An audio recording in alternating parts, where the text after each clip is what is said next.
Elena, I liked her like subtle toughness. She's like obviously young and fragile, but she, you know, it's not in a superhero kind of a way that she kicks butt, but she's obviously very smart and gets herself out of all these situations, and you know, it like when push comes to shove, she's hard, which is cool. I don't know, I feel like I was really taken care of in the cast and the crew that we were working with. Marcus, the director, really cares about his actors and really respects what they do and the process, and was very clear from the beginning about if you need a minute, if you need 10 minutes, just say so, or code word is, you know, tap out if you need to. First time I talked to him, he's a very jolly man, which is sort of a complete paradox to the kind of films that he makes. You would never think he would be just so lighthearted and joyful.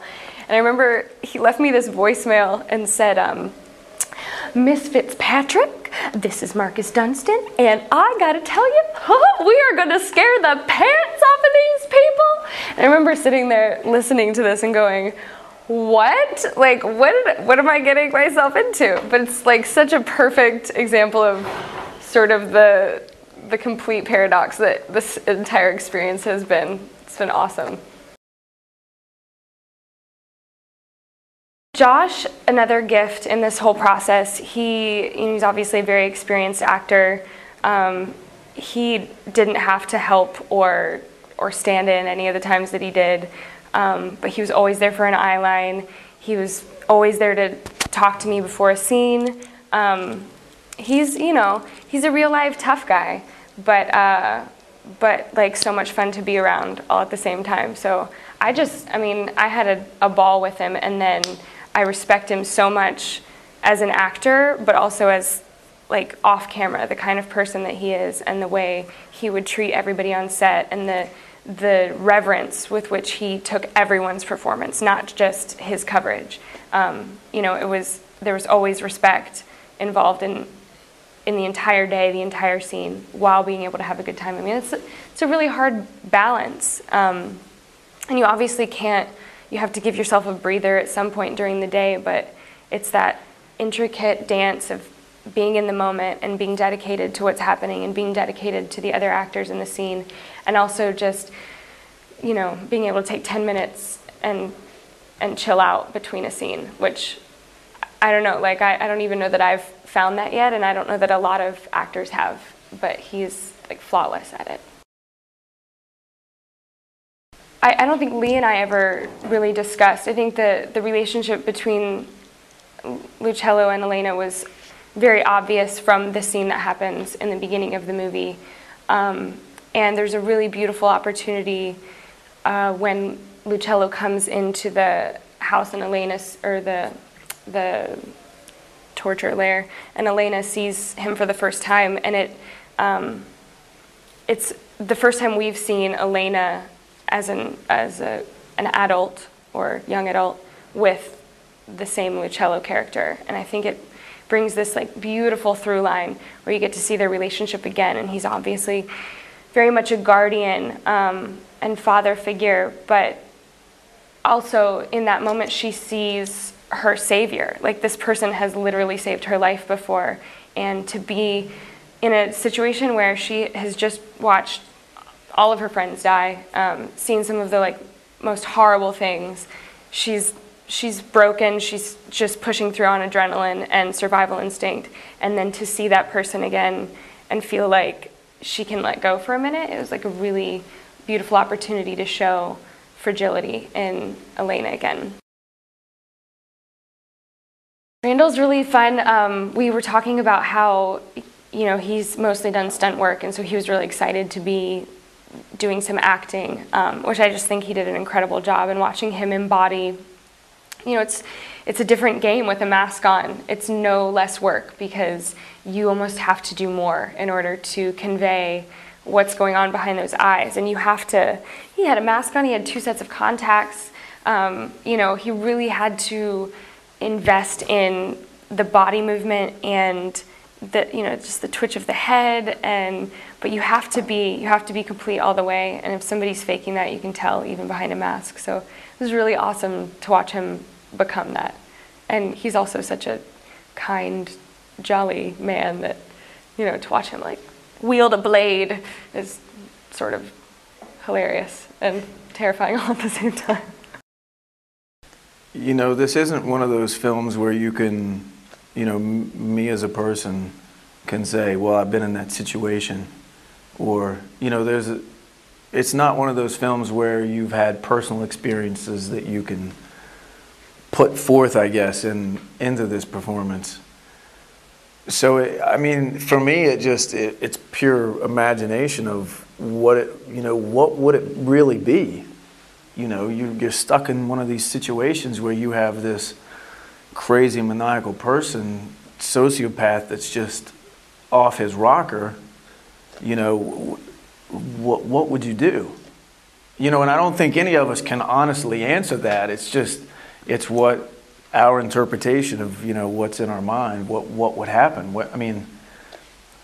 I think more times than not, it just gets down to that, that literally it's that fight or flight syndrome, and where you're backed into a corner and you've got this crazy person that's doing these crazy things. What would you do? And the great thing is this world that Marcus has created, you're pretty free to let that go to the max. In the world that this collector has, all bets are off. It's fight for your life, or you're just going to become another one. Marcus just has this energy that's like he's just like a jolly elf. So it's easy to sit down and have a conversation with him, and he's really articulate with what this world is that he's created and what he wants out of it. So there was never any sort of difficulty. I was never left in a position like, well, I hope this is what he wants. It's like he is so articulate about this world that he has created that he just made it easy. It was just, like, go for it. This is, it's the end of the world for this guy. It's kill or be killed mentality, and just go with it. Emma is, she's one of those, she's like one of those actors that she's a really interesting person to talk to and to just watch,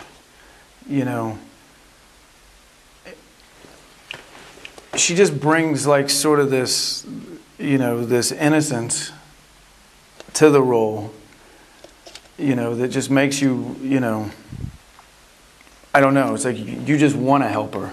You just want to make sure that she's fine and that everything is cool. She's just so energetic from the moment, she has a little bit of that Marcus in her, From the moment she shows up, she's ready to go and she's game. And, we had met up a few times before, back in LA before we got here, just giving her the rundown a little bit of what to expect. That the days are going to be long and they're going to be hard, and when you're covered in blood and it's cold and it's going to be uncomfortable, and she's game. She's ready to go constantly, which is so good and so refreshing. I would have to say I would never played a character like Edgar Peters before. He is the Vincent Price of modern day gothic horror, and it's really delicious because it was something I had never done before, and so I was very attracted to the story because of that. I first read the script and thought on page 3, like, are you kidding me? Wow.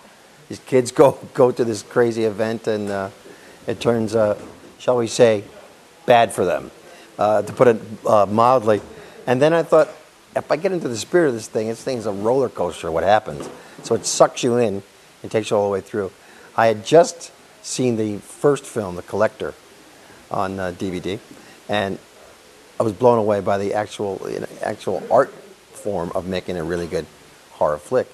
because you can make them, you slap them together. But nothing like that with this. It was really quite beautifully made, with very interesting lighting, very interesting effects, very interesting makeup. And so I thought this is going to be a trip to do the second one. Well, Marcus Dunson had this vision of this movie to be, he's very passionate and very energetic in his choices. And so he was saying words like gothic and operatic. I mean, he was lifting this whole story up into not just this small thing where he's father and his daughter and this guy comes and saves the day. It's really lifted up into like almost like a timeless thing, which is, we may have seen the story before in other movies and brought together, but it's done in such a way here that it's done with a great amount of passion and a great amount of finesse and art form. So I was kind of blown away. Sold me on it basically when I talked to him. He's very, very passionate and very. It's actually contagious how his love for making this kind of a film.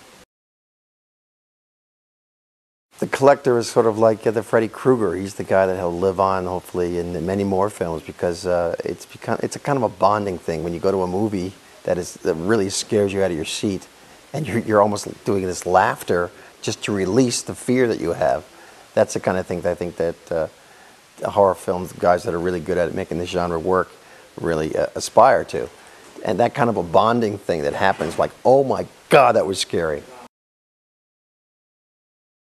I remember The Ring scared me so much. I watched with my son, and it really bonded us. It was like, you were screaming like a little girl, and he's a 6'5" kid, and we laughed about it because that kind of thing bonds you. It's really funny. So that's the kind of thing I think that these guys were aspiring to.